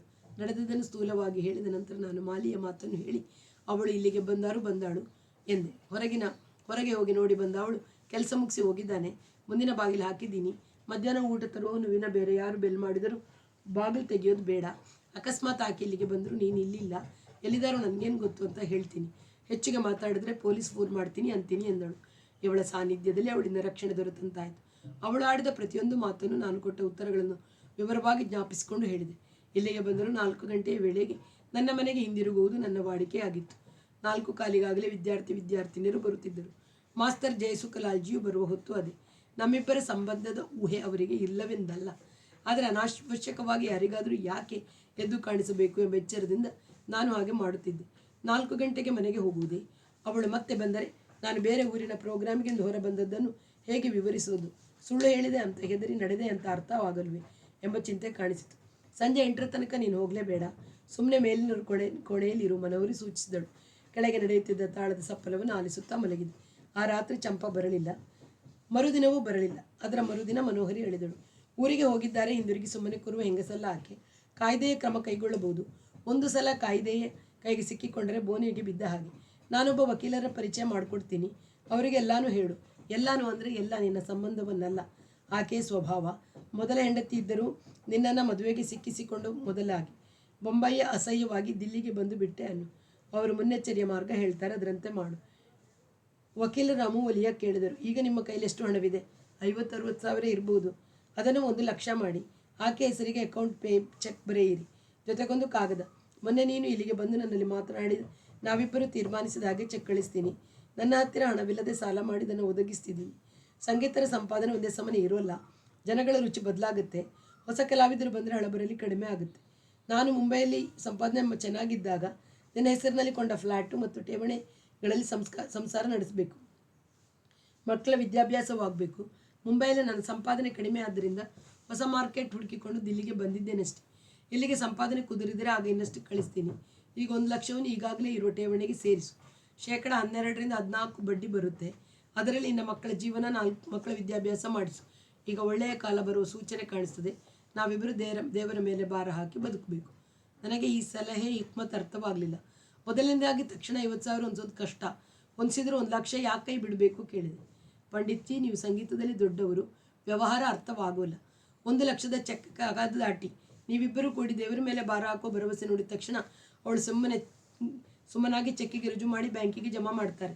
ಅಂದರೆ ಮುಂಬೈ ಫ್ಲ್ಯಾಟು, ಆ ಹೆಸರಿನಲ್ಲಿರೋ ಠೇವಣಿ ಹಣಗಳೆಲ್ಲ ನಿಮ್ಮ ಸಂಪಾದನೆಯಲ್ಲಿ ಮಾಡಿದ್ದು ಅಂತ ಅನ್ನೋದನ್ನು ಒಪ್ಪಿಕೊಂಡಾಗ ಆಗುತ್ತೆ.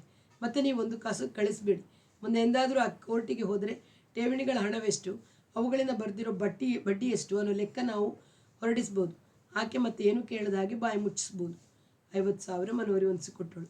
ಅವಳ ಹತ್ತಿರ 30 ಮಾತ್ರ ನಗದು ಇತ್ತು. ಉಳಿದ 70ನ್ನು ಬ್ಯಾಂಕಿಂದ ಸಾಲ ಕೊಡಿಸಿದಳು. ಇಷ್ಟು ಜಾಣೆ ಚಂಪಾ ರಮು ವಾಲಿಯಾ ವಕೀಲರು ಹಾಕಿದ ಬೆಲೆಗೆ ಬಿದ್ದು ಬಿಟ್ಟಳು. ನೀವು ಕಳಿಸಿದ 1,00,000ವನ್ನು ಫೈನಾನ್ಸ್ ಫಂಡಿನ ಠೇವಣಿಗೆ ಹಾಕಿದ್ದೀನಿ. 14% ಬಡ್ಡಿ ಬರುತ್ತೆ. ಅವರ ಹತ್ತಿರ ಈಗಾಗಲೇ ಇರುವ 12 ಲಕ್ಷದ ಜೊತೆಗೆ ಇದನ್ನು ಸೇರಿಸ್ಕೊಂಡಿದ್ದಾರೆ. ಆದರೂ ಮುಂದೆ ಹುಡುಗರ ವಿದ್ಯಾಭ್ಯಾಸಕ್ಕೆ ಬಡ್ಡಿ ಸಾಕಾಗಲ್ಲ. ನೀವು ಪ್ರೋಗ್ರಾಮಿನ ಹಣ ಬಂದಂತೆ ನಂಗೆ ಕಳಿಸ್ತೀರಿ. ದಿಲ್ಲಿಯಲ್ಲಿ ಗೊತ್ತಿಲ್ಲದ ಕಡೆಯಲ್ಲಿ ಎಲ್ಲೋ ಠೇವಣಿ ಮಾಡಬೇಡಿ ಎಂದು ಕಾಗದ ಬರೆದಳು. ನಾನು ಮತ್ತೆ ಬರೆಯಲಿಲ್ಲ, ಹಣ ಕಳಿಸಲಿಲ್ಲ. ಈ ಕಾಗದವನ್ನು, ನಾನು ಬರೆದ ಕಾಗದದ ಪ್ರತಿಯನ್ನು ಜೋಪಾನವಾಗಿಡುವಂತೆ ವಕೀಲರು ಸೂಚಿಸಿದರು. ಮುಂದಿನ ಭಾಗವನ್ನು ಮತ್ತೆ ಕೇಳೋಣ. ಅಲ್ಲಿಯವರೆಗೆ ಎಲ್ಲರಿಗೂ ನಮಸ್ಕಾರ. ವಾಸವಿ ಸಾಹಿತ್ಯ ಕಲಾವೇದಿಕೆ ಸುಳ್ಯ.